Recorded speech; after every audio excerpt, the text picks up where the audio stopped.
I'm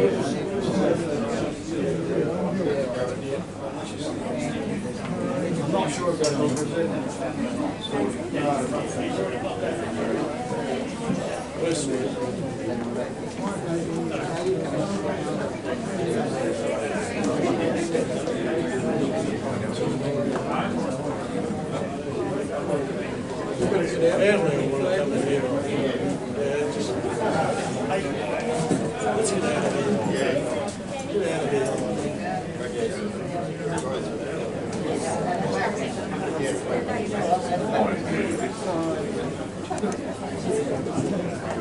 until the family's seated.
Well, good morning everybody, and welcome to the Celebration of Life service for Mr. William Frederick Gilmore McIver, Bill as he liked to be called. My name is Lou Saunders and I'm a celebrant. It is my privilege, it's my honour to be able to conduct today's service. On behalf of the family, I do want to thank you all for being here. What an awkward week to come together, but what an important part today is to say our goodbyes to Bill, to celebrate his life, to share stories of his journey, and to comfort each other at the time of his passing. Today is a day of memories. It's good excuse me, good to see so many people from the services here, those who have served alongside Bill and those who serve our country well. It's certainly an honour to have so many people here that have served this nation of Australia. Today is very much about those memories, and each of you here today have special connections with Bill and with his family.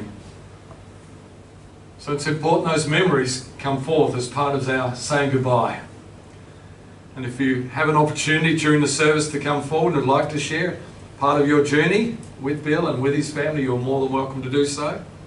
But following the service, we'll be coming back here after we've said goodbye to Bill formally at the hearse. And there'll be an opportunity to have drinks at the bar and some food to eat, and again to share those memories. The family have put together a beautiful photo tribute, and I know there'll be some little memories that'll be stirred in each of you as you see different parts of Bill's journey of life. And it's sometimes good after the formalities of that service to just hang around with people you know and have a couple of drinks and something to eat and reminisce about those days gone by.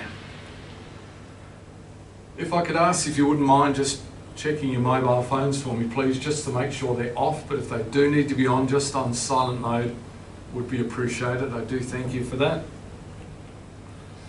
And I do want to welcome those who are joining us on live stream today. And unfortunately, not everyone's able to get away on this Christmas New Year period, but certainly live stream, the use of technology comes to our advantage. So for those on live stream, welcome and thank you for joining us.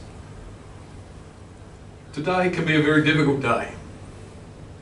If you've served with Bill, if you've been part of his life, if you've journeyed even for a short while, you would have appreciated the man that he was, his character, his nature. And today can be very sad, but I'm sure from what I heard from the family the other day, Bill certainly would like us to celebrate his achievements in life. Just listening to little stories the other day with Michelle, Richard and Alan, little catch up that Richard and I had the other day, and we talked a little bit about Bill's life. It's just those little things that make the difference for all of us. Some days, as we know, are not all good days, but sometimes we look back after those hard days, those trialing days, and we go, we made it. And that's part of life, isn't it? That not every day is spent on the mountaintop. Some days are spent deep in the valley, trying to get yourself out of a mess. But I'm sure that if it wasn't for the character of Bill, you may not even be here today. But if it wasn't for you, Bill may not have made it to today either. He may have fallen by bad circumstances himself. So today we deal with life, the life of Bill McIver, but also deal with his passing. And we try and mix those the best we can to say our goodbyes. So before I invite family to share a few thoughts with us, I'm going to open with this beautiful poem. It's called Remember Me. To the living I am gone, to the sorrowful I will never return, to the angry I was cheated, but to the happy I am at peace. I cannot speak, but I can be heard. I cannot be seen, but I can listen. So as you stand upon the shore, gazing at the beautiful sea, remember me. As you look in awe at a mighty forest and its grand majesty, remember me. Remember me in your hearts, in your thoughts, and the memories of the times we loved, the times we cried, the battles we fought, and the times we laughed. For if you always think of me, I'll never have gone. Michelle, if I could invite you forward now, just to pay tribute to your mum. Thank you.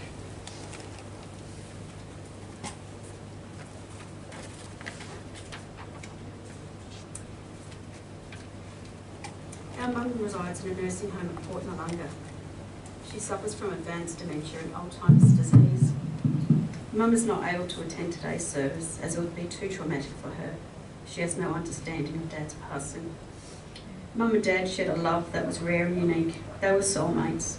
They set a very high standard for their children. They were best friends, partners and parents. They were always together. They will meet up again to continue the next chapter of their journey. Thank you. Well done. Thank you, Michelle. Very important that we acknowledge Mum's absence today, and I'm sure that once it hits her, she'll be fully understanding that there will be a time when they'll be back together. Richard, if I can invite you forward now, that would be great. Thank you so much.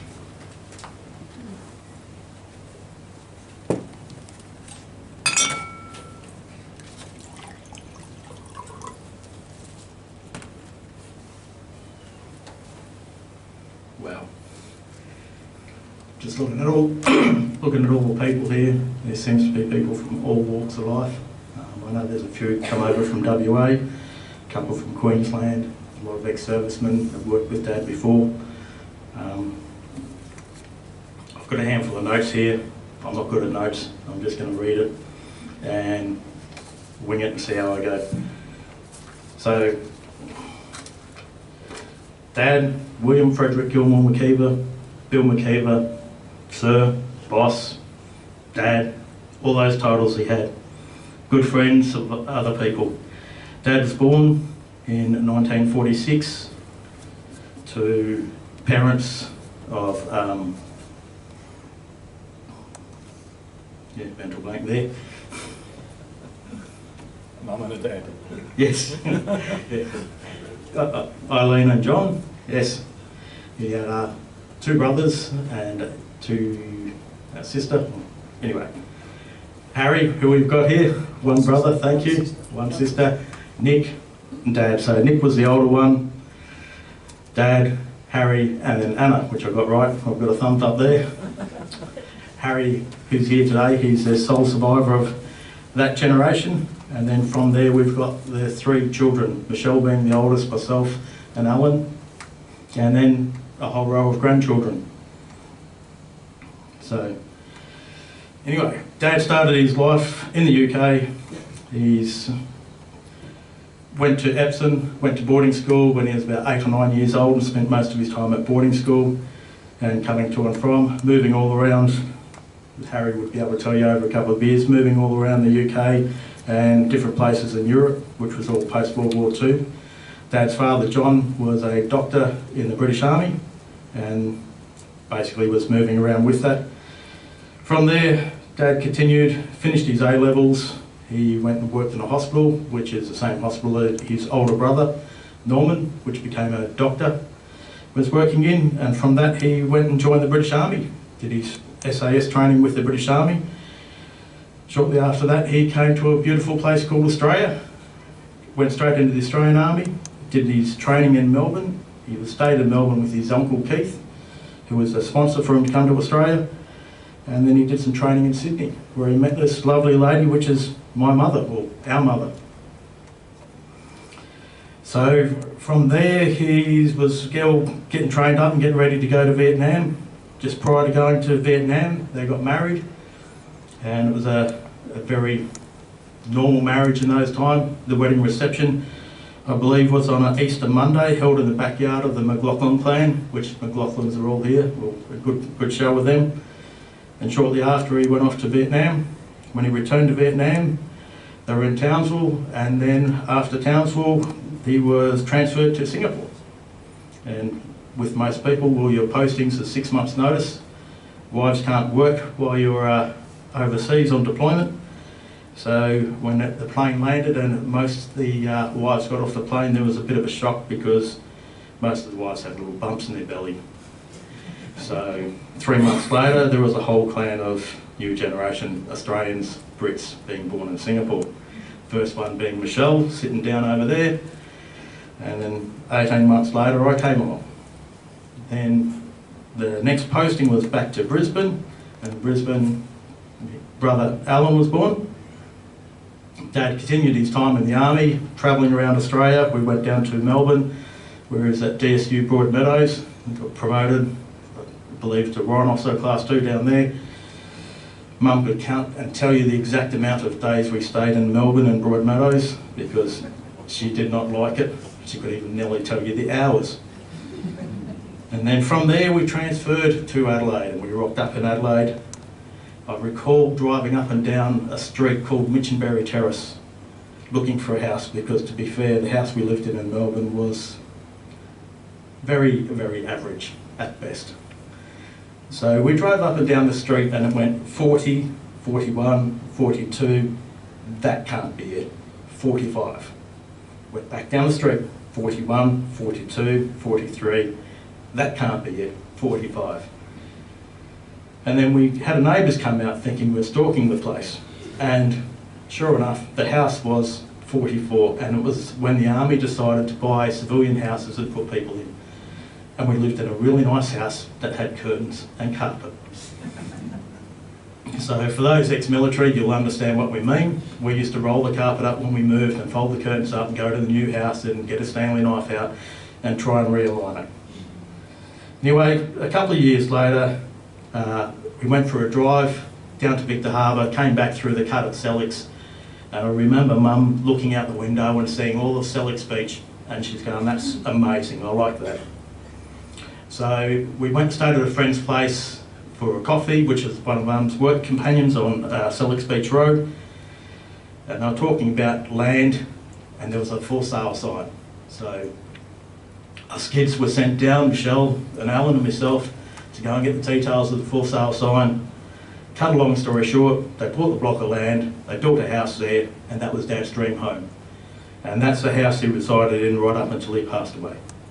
And that house is still sitting there with everything in it at the moment.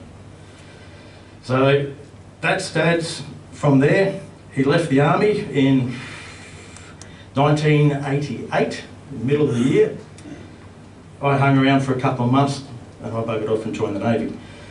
Much to some people's disrepute, but change in the family. Dad left the army and he went into the prison service, worked as a prison guard, and he stayed there pretty much until he turned 60, where he went from that into retirement.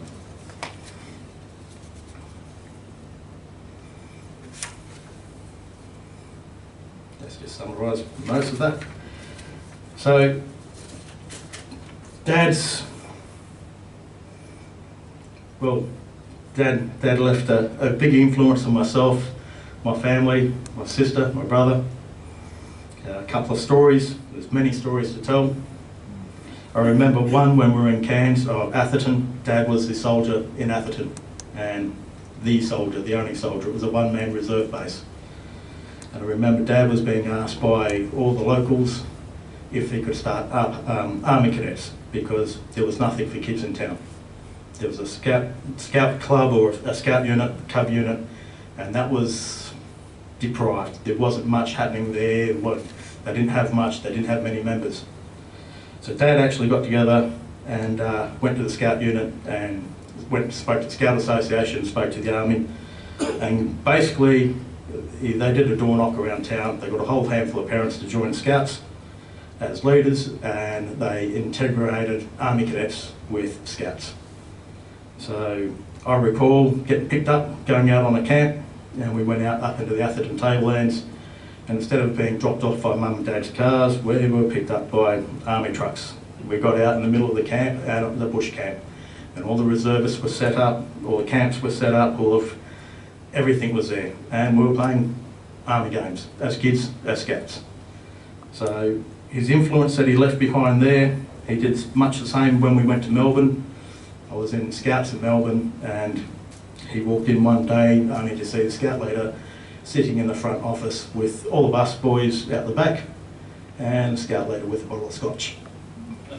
That didn't take much long for Dad to get his back up and go into the Scout Association, and the next week Dad became Scout leader and he ran that Scout unit. So that's the end of my notes I've got there. We've got a few stories. Would you like to? Yeah. come up and have a story.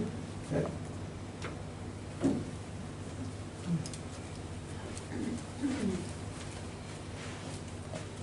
Hello. A story about Dad. Well, the one that stands out the most is the Ollier spider. For those of you who don't know, an Ollier spider is a ginormous huntsman with white rings around its legs. I've only seen two in my whole life. One was at the shed at the new house, and they're very aggressive. They rear up like funnel webs, big fangs. Dad looked it up in the Reader's Digest book of deadly Australian creatures, and apparently it was quite dangerous. So we killed that one. Dad had a way of killing spiders in the new house, pickaxe handle. Mum didn't like that, messing up all the new walls. So Dad had to figure out another way to do it. So he came up with the ingenious method of spider spray. We don't know where, I've never seen it since then, but it was spider spray, that's all it said, big picture of a spider, flammable, 3. That can only also use the vacuum cleaner and the pickaxe handle. So 3-pronged attack. Hit it with the spray, hit it fall down on the ground, or you tap it with the pickaxe handle, hit it with the spray, and then suck it up with the vacuum. And it worked fine. Until one night, we saw the second Ollier's huntsman, which was on the ceiling in the family room. Now, Dad, knowing that this thing's dangerous, went straight back to the military thinking, you can take the man out of the military, not the military out of the man. So he got all of us involved. Women stand back, need the vacuum cleaner, need the pickaxe handle, need the spider spray. Right, everything's good. Richard, left flank. Alan, right flank. I'm going down the middle. And he's tapping at it, trying to get it to drop down from the ceiling with the pickaxe handle. Now, I've never seen it happen before. Somehow you knew it was going to happen because you called it. I'm not lying. It spun a web from where it was. It ran away from Dad about 1.5 feet, and then leapt off the ceiling and swung straight back at his head. With his legs out, his fangs, right at his face. Dad's done a commando roll to the left, and now he's frazzled because that's not supposed to happen. So he's looking around. He's just grabbed the vacuum and sucked it up. And Mum's like, well, it's still alive in the vacuum, I hope you're going to empty that. So again, still not thinking, he's grabbed the napalm can of spider spray that he found, and he's just shoved that up the end of the vacuum cleaner, but didn't turn the vacuum off. So a couple of seconds later, boom! There's spider guts and there's fluff and dirt floating through the air. But he managed to defeat the enemy without a single shot being fired. There was no casualties and only collateral damage of Mum's vacuum.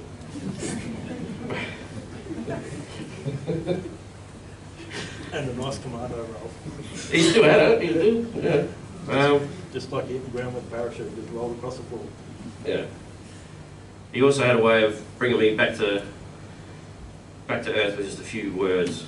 I remember when I was working offshore and my crew change was on a Friday. And if you couldn't get off on a Friday, you had to stay the whole weekend. The sea was rough, the helicopter couldn't land. Mum and Dad liked to pick me up from the airport once they'd retired, so they were my ride home from the airport. I had to ring them and say I can't make it. I was using some language, so I was upset, I really wanted to go home. And Dad said, you know, I did overtime once, son. I said, okay.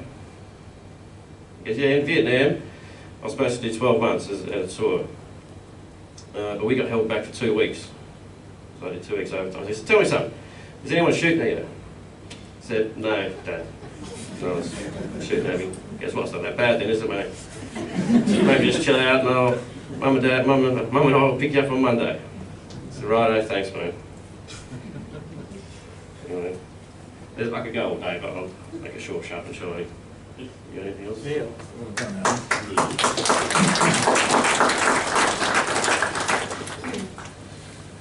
So I've got another quick story, because we've had the history. Most of us know the history. Anyway, once I left the Navy, I worked offshore, still worked offshore. Alan was working offshore.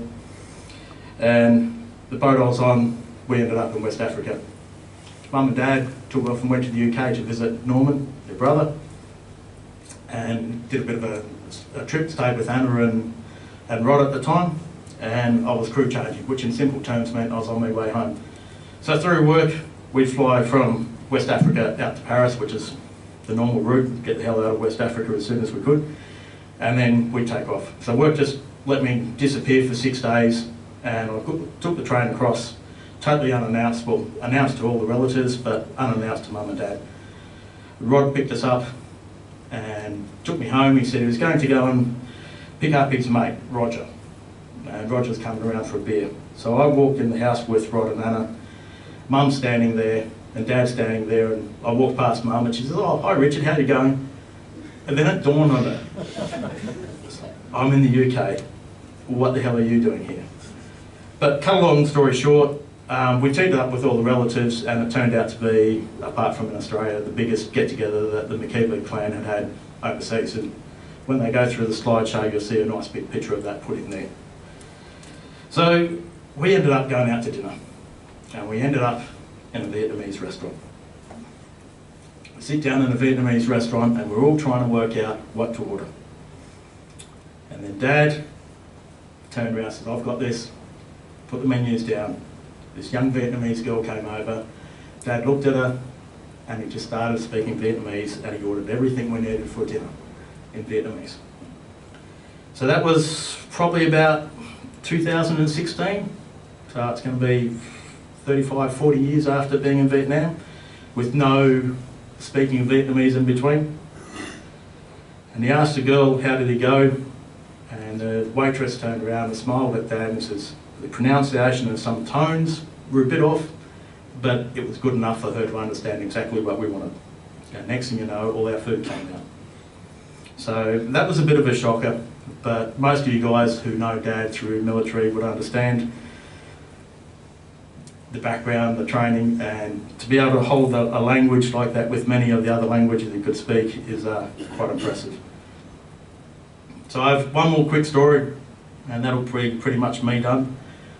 I went across to the UK again. Dad used to go, once he retired, Mum and Dad would travel. They went to the UK many times because brothers and sisters that were over there. They did a few trips to China, Egypt, America. They had a trip for Canada, but COVID kind of killed that one for them. But basically they travelled as far and extensively as they could. And Dad going to the UK, he'd stayed with his brother, and his brother was in Norfolk, up north. And they'd go to the local pub.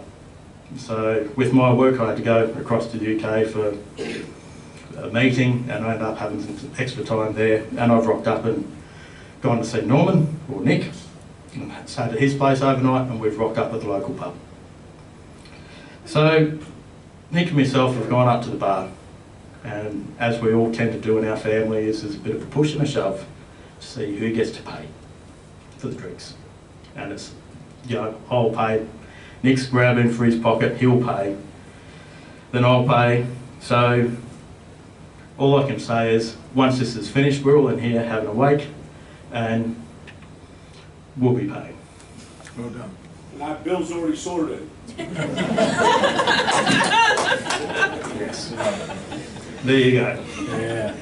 The cliche I actually just missed out of that is when we actually gone up to the bar and we're trying to pay, his Dad had actually rung up from Australia because he sat down with Mum and goes, "If only I could have been there with them." So Mum said, "Well, why don't you ring up and buy them a beer?" So Dad had actually rung up and he put his Visa card over the phone and he shouted at the bar. So when we walked in, the whole bar was done. So only appropriate for today. Yeah. Anyway, that's the words I've got. Thank you. Well done.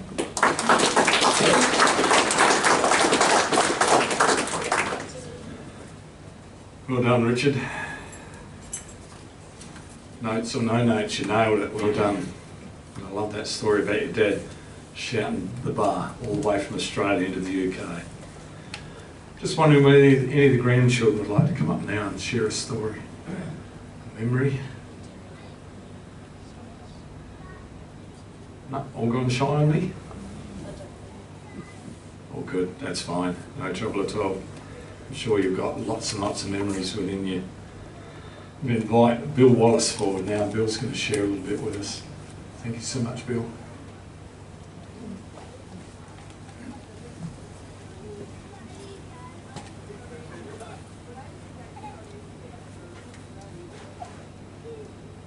I'm Bill Wallace and I'm the local representative of the 6RAR Association. I'm here because Bill served in Vietnam with the 6th Battalion, the Royal Australian Regiment. I'll explain what he did. He arrived in the battalion in 1968 and they were looking for people to train as linguists.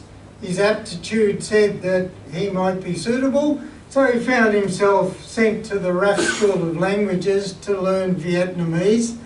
Came back from the course doing really well as a linguist, and because he was a Vietnamese linguist, he found himself in the intelligence section. Fred Fairhead, who was the IO at the time, was planning to be here today, but unfortunately has to apologise. But Bill ended up as what was called an intelligence dutyman. And one of these was deployed with each rifle company. And when we got to Vietnam, Bill, by this stage a corporal, was sent out to Victor Company, which was one of our New Zealand companies when we became 6RAR NZ ANZAC.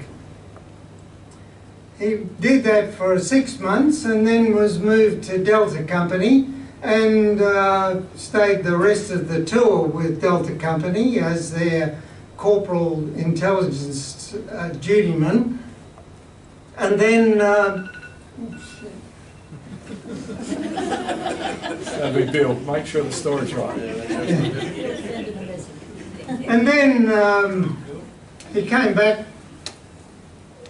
to Townsville with the battalion, stayed on with the battalion and left the battalion in 1978 as a sergeant. So he went from private to sergeant in 10 years service with the 6th Battalion, and as we heard before, he left the Army as a Warrant Officer Class 2. Well done, Bill. And on behalf of the 6th Battalion Association, I'd like to present to the family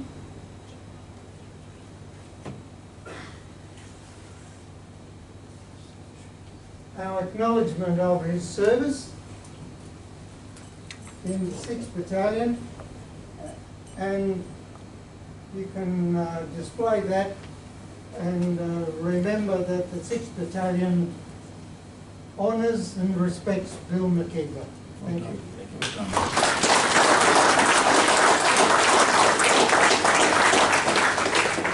Thank you, Bill. That's beautiful share. Wow. Just wonder whether there's anyone else here this morning who would like to share a story, an occasion. Tony, yeah, got a lady here. Beautiful. Nice to hear a lady's voice amongst all the males here today. Thank you. Hello there, I'm Lady Flack, and along with my partner Wayne Trengrath, we met Bill at what I call our Thursday morning coffee group, and he would come down every Thursday, and it's great. He brought his wife with him a few times, but Wayne is a singer, and we used to sing at Chat and Tune, you know, at the Aldinga Community Centre. And so Wayne would be thinking up all these bright little ideas. We'll have a skit, we'll do this, we'll do that. And Bill would be sitting there, and by the time we'd finished our coffee, he'd been over to Ned's, he'd come back with a wig and all these different sorts of things. Because we did discover that he had a great sense of humour. But one of the things we did a swimming, synchronised swimming. I think there might be a photo up there afterwards. He's got a tea towel on his head, a pair of goggles on his head, you couldn't see who he was, a bright yellow shirt, and I showed it to my son and he said, "You'll never wear that," and he said, "You watch me." And he did. But one of the other things that he did do was, Wayne sang Delilah. See, Delilah was a little bit off last year in England, so we had to be careful and check with Dave that we could do it. But we needed some women to chuck some knickers, because that's what you do at Tom Jones, isn't it? But the women's knickers would have been like, you know, Bloomers. that's the word, bloomers. We had no little G-strings there. So Bill comes up and he says, I'll do it. So he comes out, he's in his outfit, he's, you know, with a pair of swimming shorts. And he gets up there and he goes, and that's the exact action that he did. Dirk will have it on phone somewhere, he's got pictures of it. But he loved to take part. He was actually supposed to take part the last one we did, where he was supposed to sing Whispering Grass. And we said to him, you'll have your army outfit, Bill. And he says, I can't wear it. I can only wear it because I retired. I can only wear it at certain occasions. So we had to get somebody else, to do it. But one thing I will say, he did tell stories. He loved to talk about his times. But one of the things he did say was, I can't think, I must have been to a dance somewhere with a mate, and I walked in and there was this most beautiful girl. And that's the one he picked. He said, I'm having the one on the left, I think it was. You know. So it was a beautiful memory. Thank you. Well done.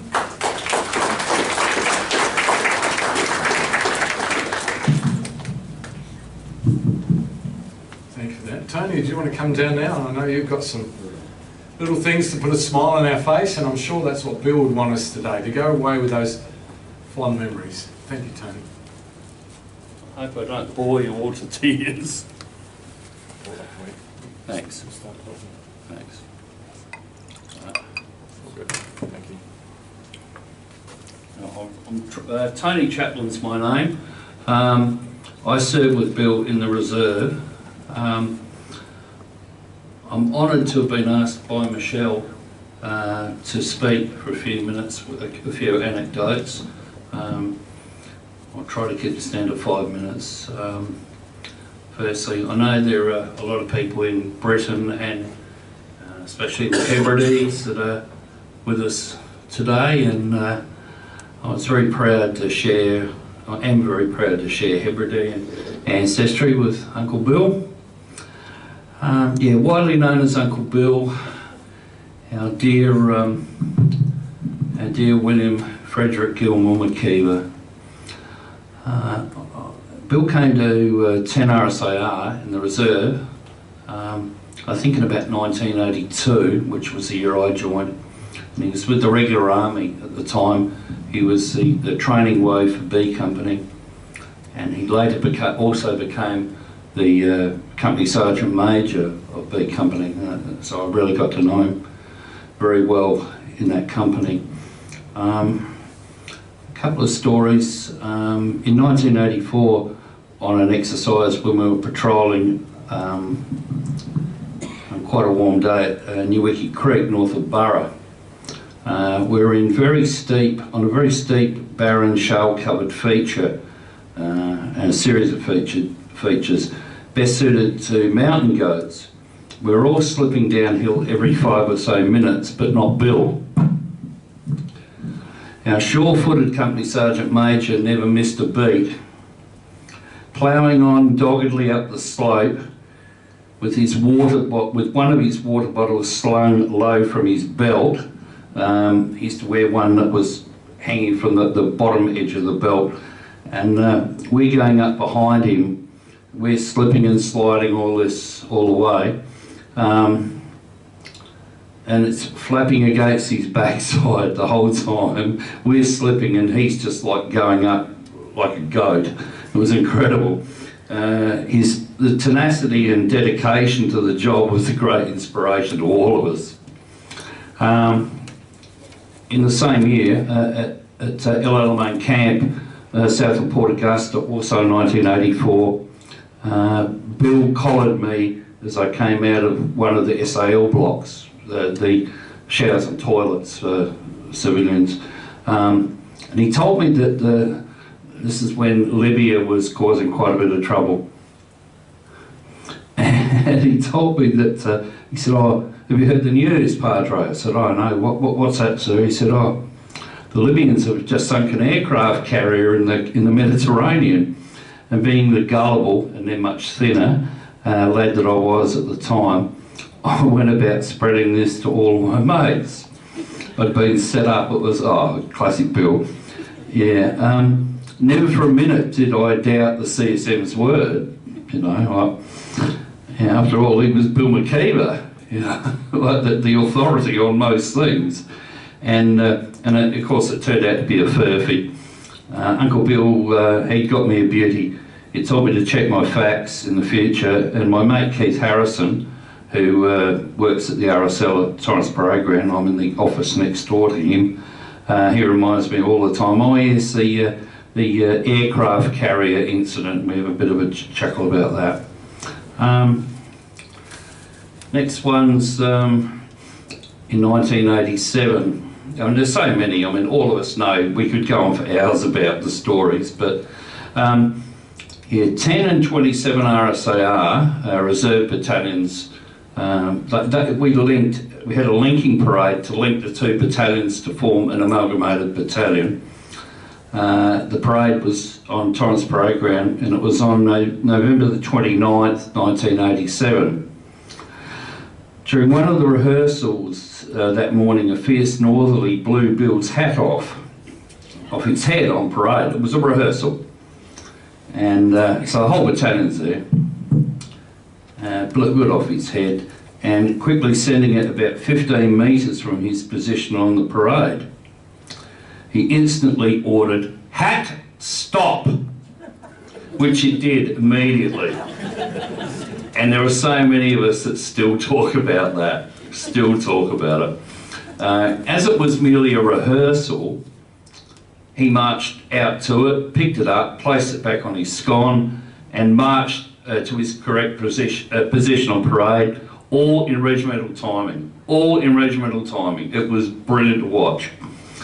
The soldiers on parade loved it. We're actually laughing, which, I mean, it was a rehearsal, so yeah.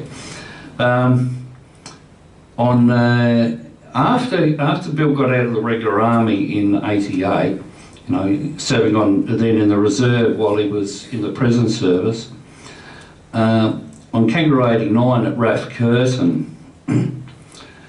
I think he was CSM he was CSM headquarters company, I think, up there, and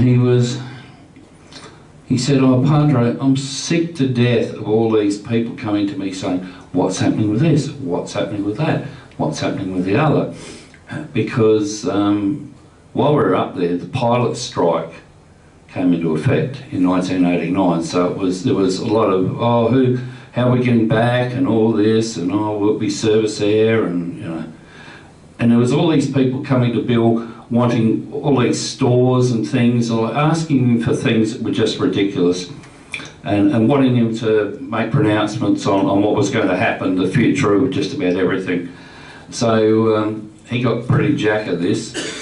So a couple of the Ramey people that were up there, they got wind of this, so they got a block of wood and mounted on a bracket, mounted an old incandescent light bulb on it, and painted the whole thing green, and then came up with an imaginary NATO stock number, and that was all texted on it, and it was called ball crystal gazing. It was so that he had a crystal ball to gaze into, a military crystal ball to gaze into, whenever anyone came to him with nonsense, you know, requests.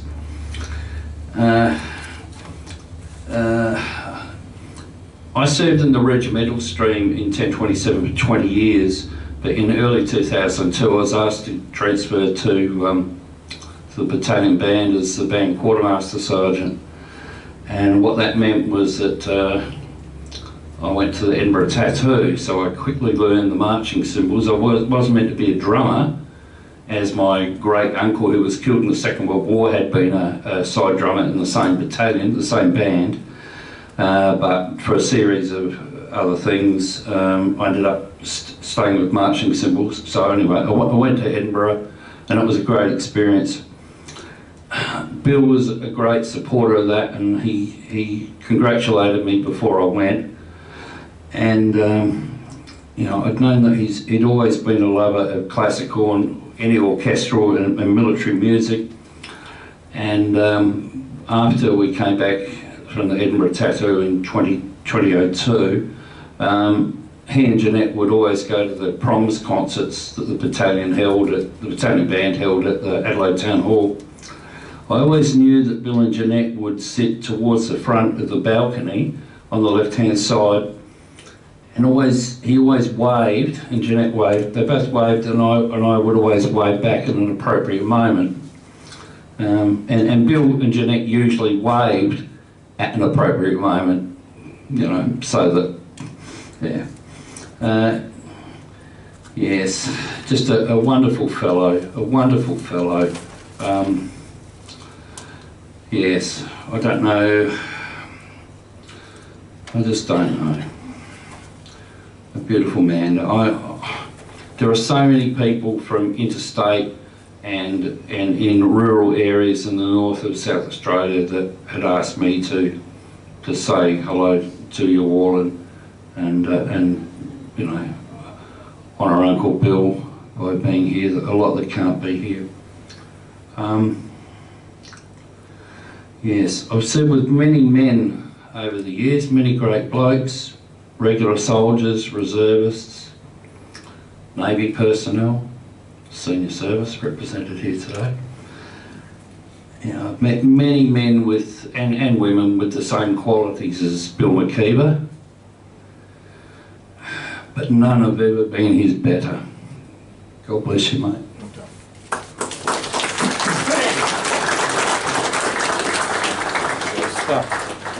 That's Richard's.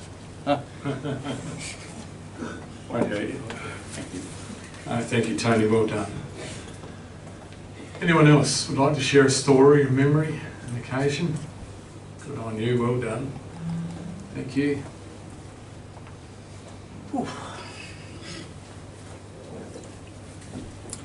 It's a pretty good turnout for Bill. He probably would have been a bit embarrassed by it.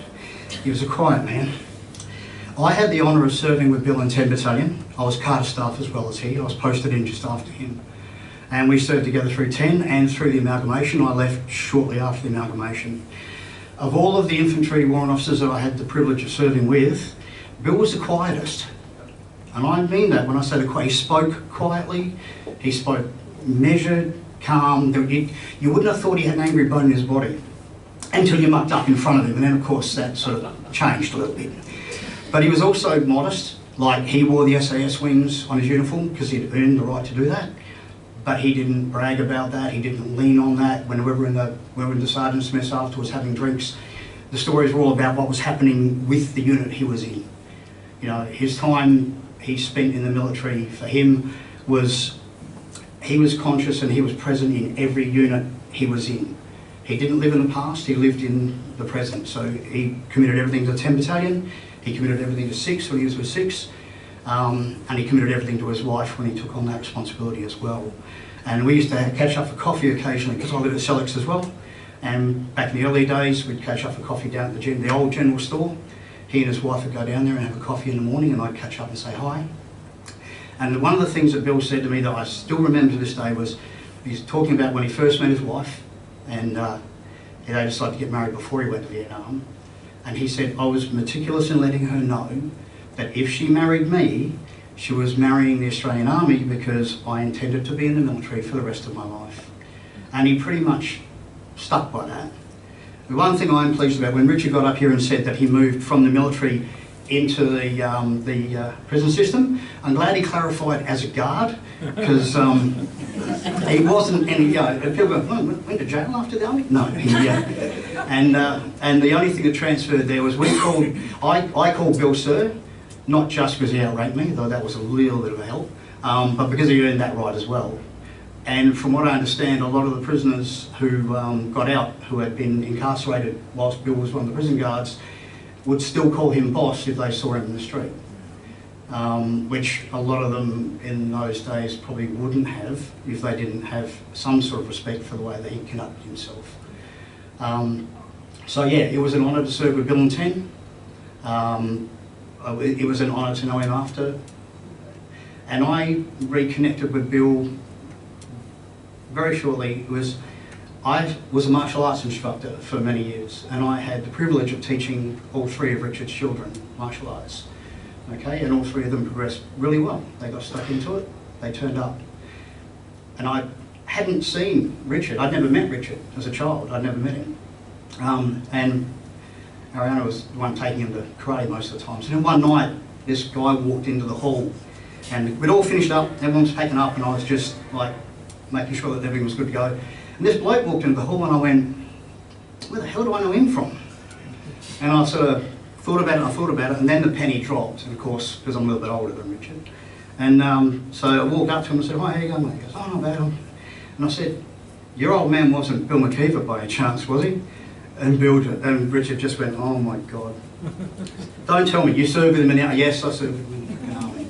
And I'm pretty sure that Richard's bumped into more than one bloke who's taken one look at him and gone, your old man wasn't Bill McIver, was he? No. So it was a privilege to serve with Bill. It was an honour to teach his children martial arts and reconnect through that, because we obviously drifted apart after we both got out of the service. And it's an honour today to be able to stand up and at least say, I knew that man, and he was probably one of the best front officers I ever worked with. Thanks, guys.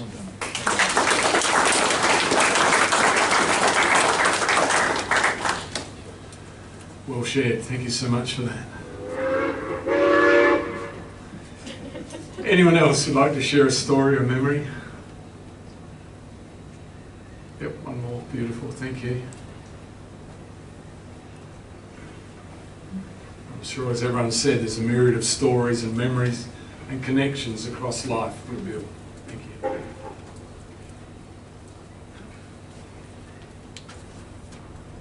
I'm Michael McLaughlin this morning. It's got to be a bit. Stories about Bill. Bill was that oversexed pom that my sister married. Absolutely. And because he used to come to our house for the weekends, and Sunday lunch at our house always was a proper roast dinner with dessert. Normally a rice custard, a baked rice custard. Anyway, so being the lads we were, Dad would grab the rice custard out of the oven, we'd all grab a spoon, go up to the backyard, start eating the right custard. Anyway, this weekend Bill was there. So he's looking at what we're doing, and Dad just said, come on up, come on up. Yep, that little corner over there, that's all yours. Here's the spoon. And he went, oh, okay, yeah, I can do that. So he gets the spoon and he has about 2 mouthfuls. Dad turns around and yells at Mum, look Mum, that pommy bastard's eating your rice custard. Now you have to understand, my mother, when she was at her full height, may have made 5 foot. May have.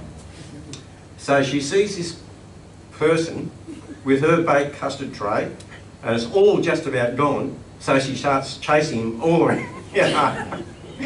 It was hysterical. There's this brave soldier being chased around the yard by this little Irish lady, you know what I mean? He was scared, and I would have been too. But that's one of those things. The culture shock that he had coming into our family was huge. He had been in boarding schools his entire life until he came out here. So all of a sudden he falls in with our lot, which was a culture shock. We'd go away every week, or every Christmas, up to Shell Bay, and we'd buy peaches by the box, you know, big, real peaches. Anyway, first time Bill comes to the tent, he goes, oh, could I have a peach, please? And Mum looked at him and went, yeah, of course you could have a peach. So, yep, he has the peach. We're just sitting there just eating because, you know, nobody asked twice an hour. Anyway, he turned around and he went, oh, and Mum said, do you want another one? And he went, well, no, I couldn't, it's too much. And you go, Mum went, what do you mean? They're there to be eaten. Look at this lot, just get in there and eat it. We found out later, the reason was that when he was at boarding school, the idea of having a peach was such a rarity. It was only Christmas type of deal that this type of thing would happen. So yeah, he learnt a lot about the humanities of family life in a real hurry, including the wedding, which was thrown together at a very short notice. And again, meticulous planning. Bill had worked it out that if he went to Vietnam and came back, he'd have to wait a year to get a house. So by getting married before he went to Vietnam, as soon as he got back, they'd be able to get a house. And that's what happened. And Sandra can tell the details, but I think it took, what, about a week and a half to get it together. Fortunately, 100 people too. oh yeah, it was 100 people, but not that. The fact that we managed to get through a weird connection. They got married on Easter Sunday in the Catholic Church. People should think about how hard that is to do with no notice. But it happened, and it's been a long relationship. We've had many long chats about many different things. But one thing I can say for sure, he loved his kids. And he was proud of them, really proud of them. Anyway, thank you. Well done.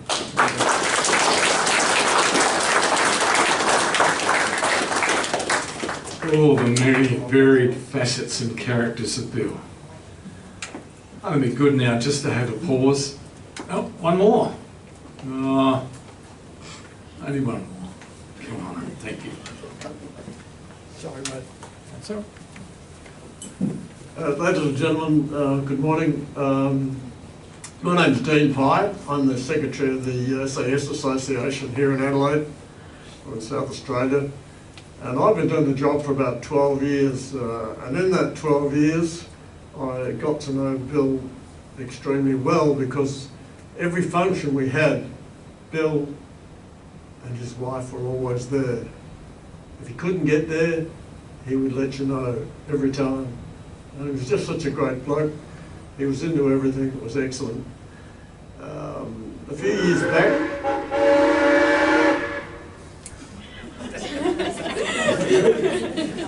few years back, Bill got crook and lost a lot of weight, and we didn't see him for a while. I was like, well, reports are that we may not see him again. But anyway, I got a phone call out of the blue one day. I'll be attending this particular function. I think it was the memorial we have for the Black Hawk accident every year. And this guy turned up, and I thought, hang on, who is this? Can't remember this guy. And it was Bill. But he'd sort of gone from that to that. And you could see he was struggling, but he was going to be there, and he did a fabulous job. And from then on, we saw him all the time, until now, of course. But I'd just like to bid a fond farewell to Bill and say what a great guy he was. Thanks very much.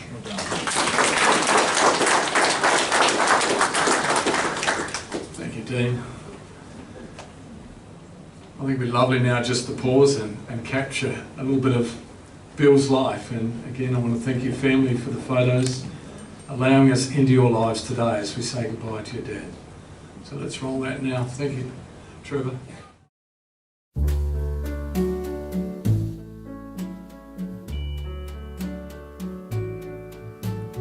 Wise men say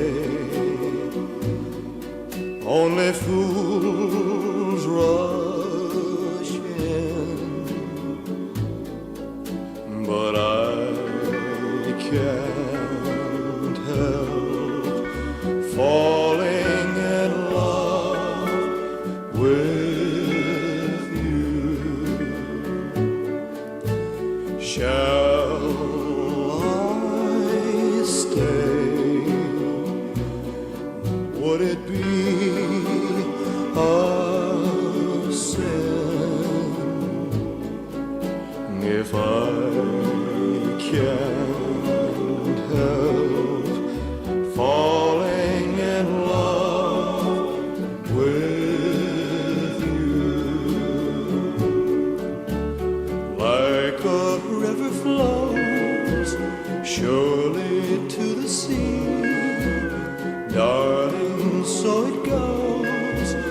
some things are meant to be. Take my hand, take my whole life too, for I can't help falling in love with you. Like a river flows surely to the sea, darling, so it goes. Some things are meant to be.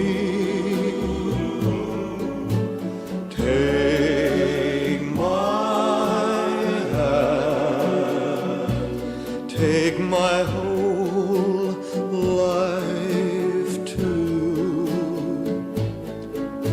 for I can't help falling in love with you, for I can't help falling in love with you.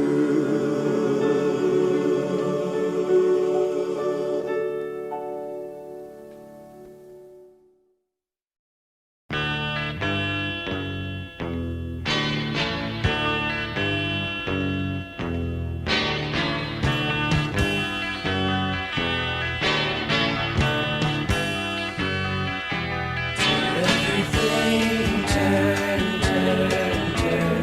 There is a season, turn, turn, turn.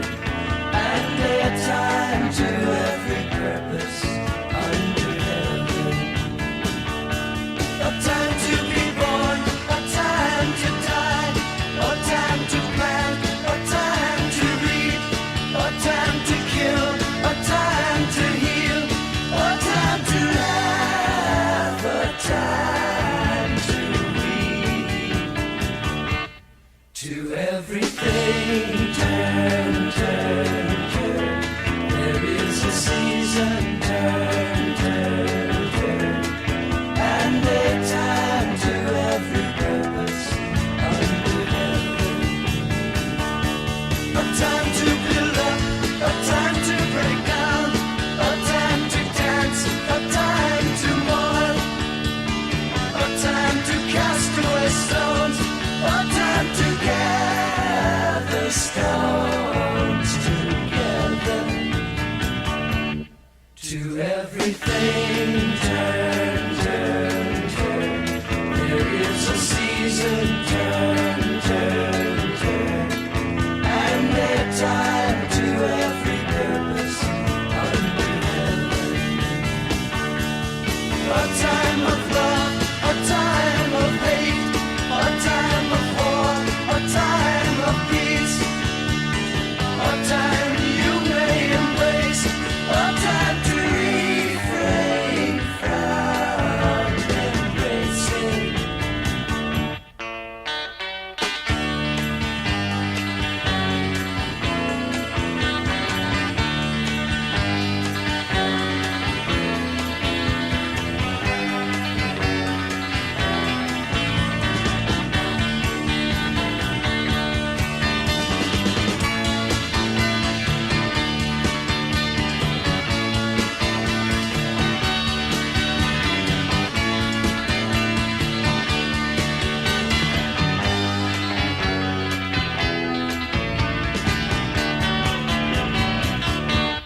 To everything turn, turn, turn.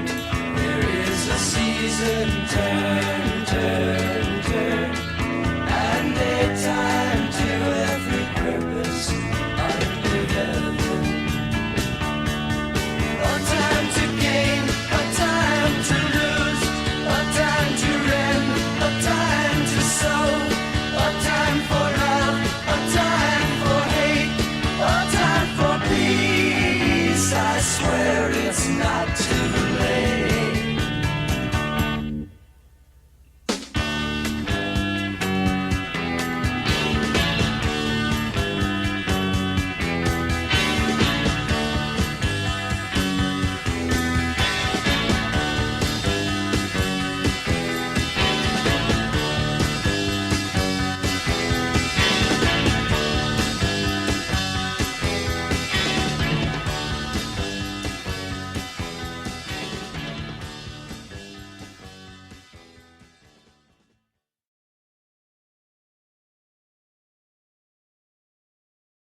Thanks, Trevor. We'll watch it again later.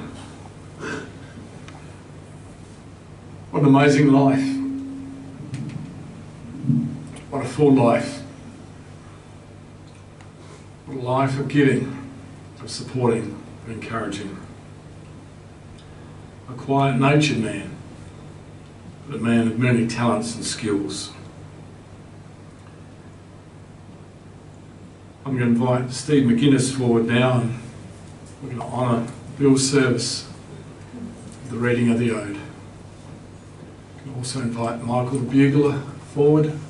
What a privilege it is to have a man from the services with a bugle at hand to play the last post in memory. Thanks, Steve.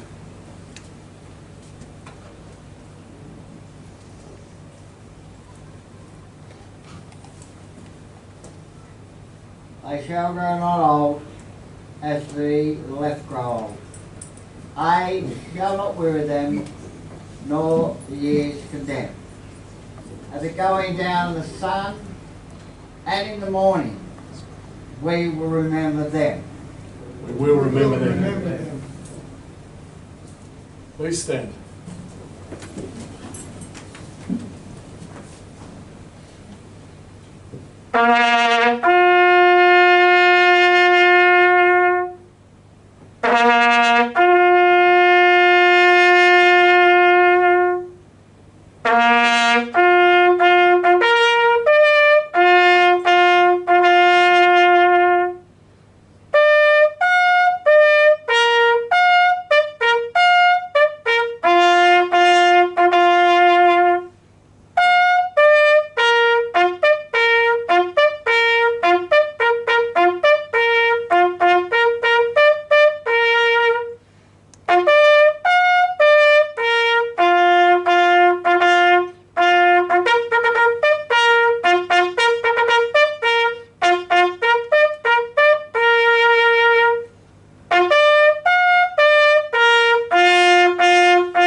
Lest we forget. Lest we forget.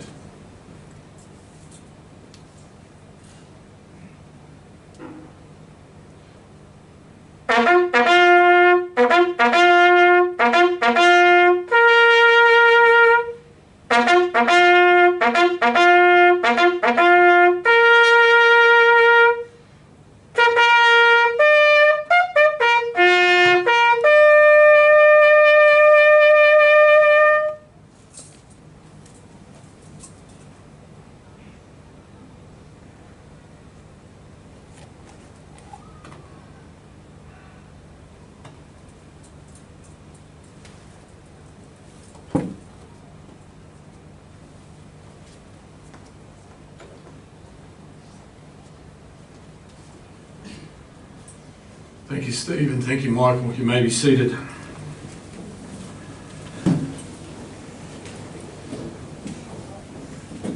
What a great way to celebrate Bill's life.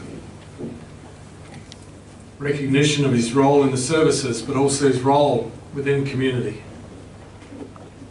As a husband, father, grandfather, military man and friend, a son.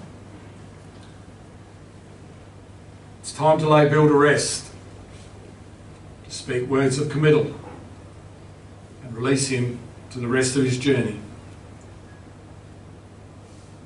His body now lays still. His mind is at peace. With family and friends, his spirit lives on. It lives on in all the lives he touched over his years. And he's done us all proud. So I'm going to invite you now, if you're able, just stand with me as we speak words of committal over Bill here today.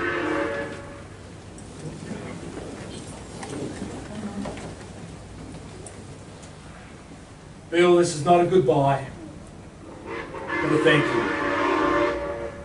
Thank you for touching our lives, and thank you for giving us joy. Thank you for all those memories that we will cherish forever. Thank you for the good times and your hard work, for your advice and all those little pearls of wisdom. Thank you for your love, and thank you for your laughter. But most of all, thank you, Bill, for being you. You leave this world a richer place than you found it. So as we say goodbyes to you, Bill, we say thank you for all that you gave us in life. That warmth of love, your humour and your friendship, your help, your guidance and your wisdom, and the joy that you brought wherever you went. And whilst we'll miss you greatly, we're thankful that you now have the peace that you deserve.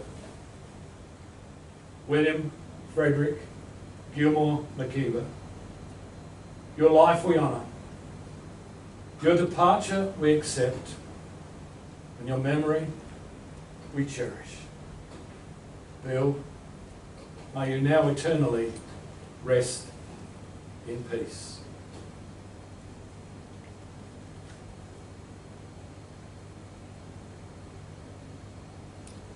Thank you. You may be seated.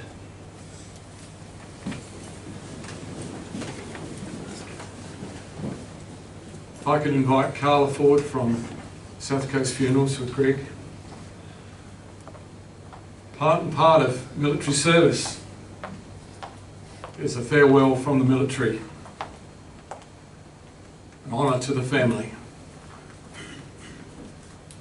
In a short moment we're going to do a flag folding ceremony, present that flag to the family, as we did with the sash.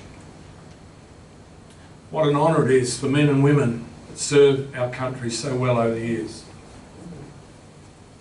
As the chaplain in a local RSL, I quite often have the privilege of saying goodbye to the vets, ladies and gentlemen who have served for so long.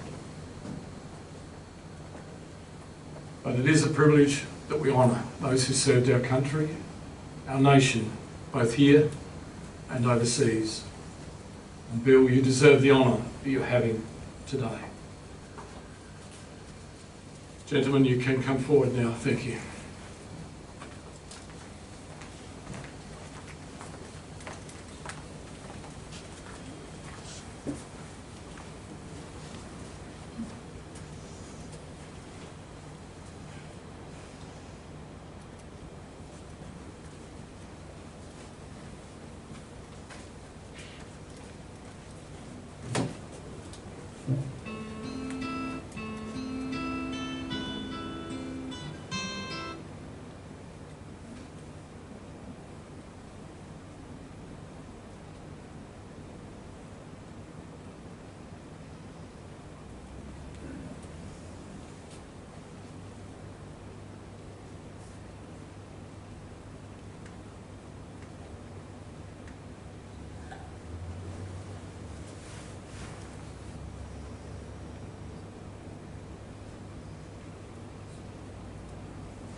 honour from the resident Australian Regiment.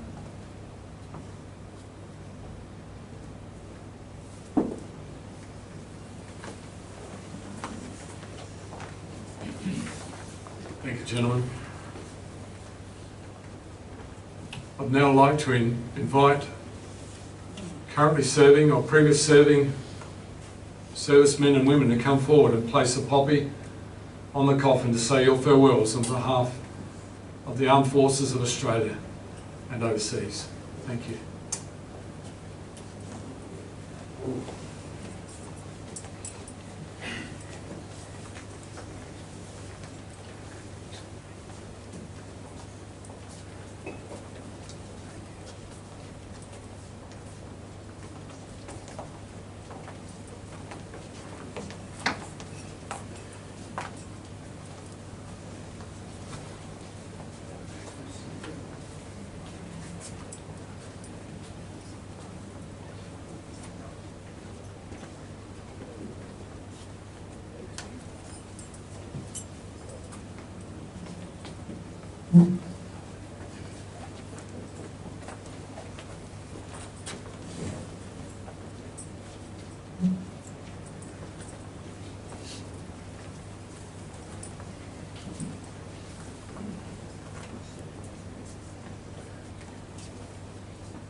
Thank you, ladies and gentlemen.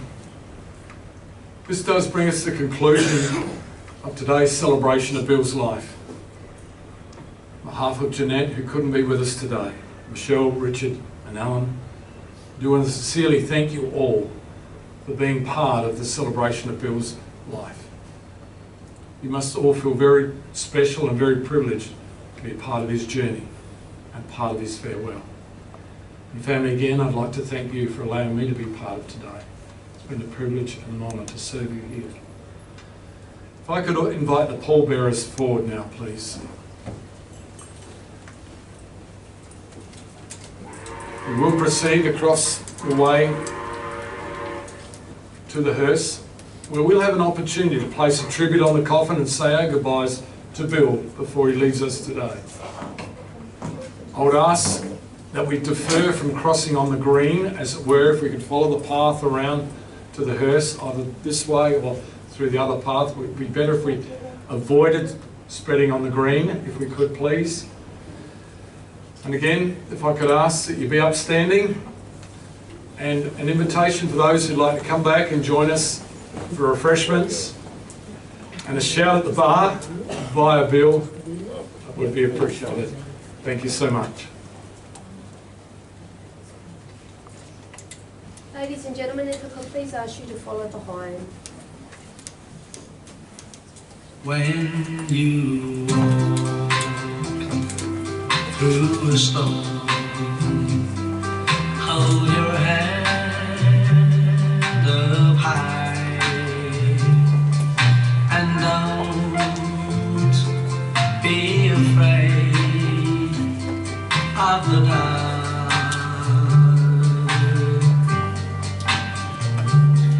At the end of a storm, there's a golden sky and the sweet silver song of love.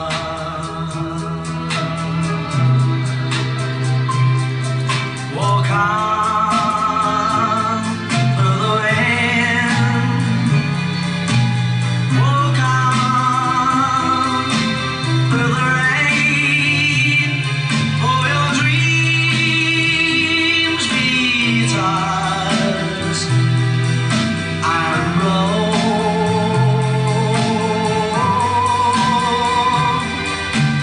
Walk on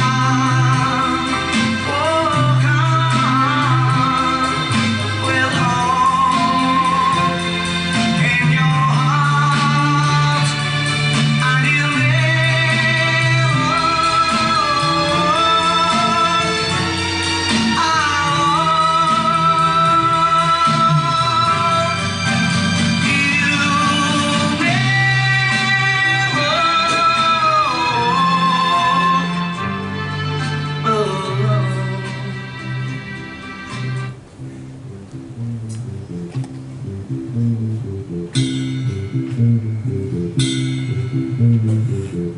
in this studio